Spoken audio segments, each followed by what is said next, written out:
Lovely. This is in the key of E, and you were playing the rhythm, so would you like to demo the chords that you Yes, so the chords we're playing really are an E major, a G sharp minor with some added spangle, an F sharp minor with some more spangle, and then an A sus2, if we want to get a little bit technical. Again, I'm just thinking of it as an A major with those added top two notes, the same for all those other chords, and then just a little B before going back. So that's all the loop is. So just a very simple chord progression, just with those high notes to give it that nice feel-good lift. And this spangle idea, as Thomas puts it, largely comes from us keeping the thinnest two strings ringing out all the time, which is a technique I learned, I think it was in High and Dry by Radiohead, and that has a real vibe to it, which just is a similar thing to what we're going for here.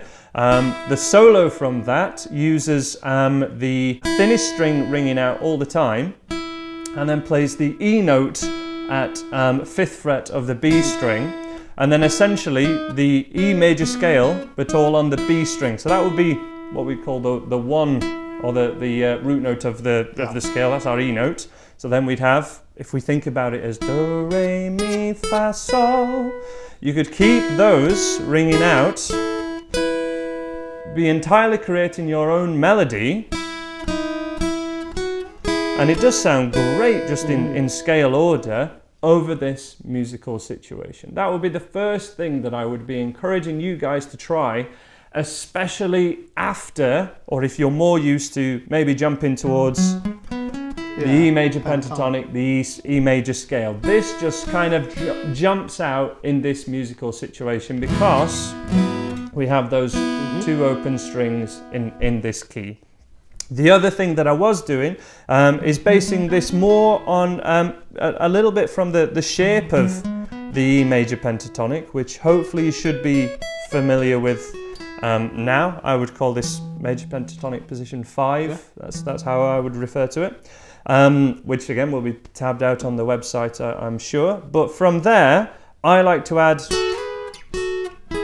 pairs of notes, which are called double stops. So any pair of notes is a double stop. And here, this is just pairing up between the E note, harmonizing that with a major third, and then doing a third harmony from 1, 2, 3, with 3, 4, and 5. 1, 2, 3, 3, 4, 5, play them together. And of course you can mix that up with single notes from the major scale or the major pentatonic scale, but adding those pairs gives you more of a theme to work around and to then play some single notes, but it gives you something to repeat, something to work around, and those are all very good things when you're starting and beginning on this road of improvising.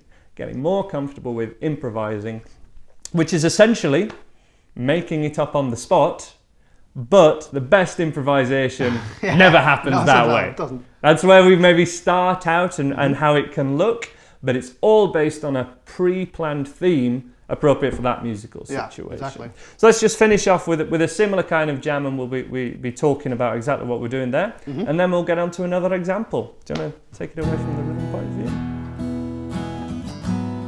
view? Starting off with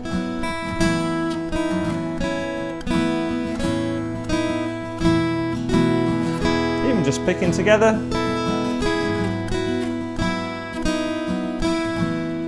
Very effective. I'm going to go just pentatonic, major pentatonic.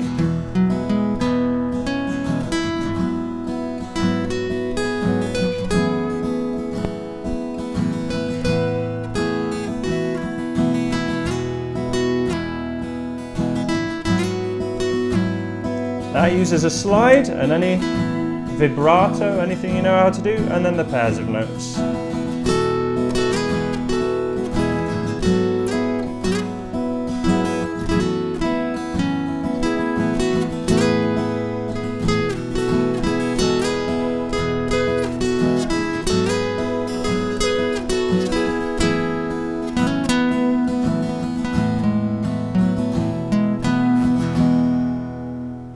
That kind of idea. Very melodic as well. Not a focus on, like you said, playing a lot of notes fast or taking a very particularly scalic approach, more so hearing these melodies move as the chords do. But building it around a theme gives you something to work with. So, you know, if we just say create melodies from a pentatonic scale or the major scale, it's I'd feel people can get a little bit lost. Yeah. They don't know what to play with, as it were. You don't have your bass for it. So that's a good bass to work around, and then the harmonies. Let's get on to another jam now.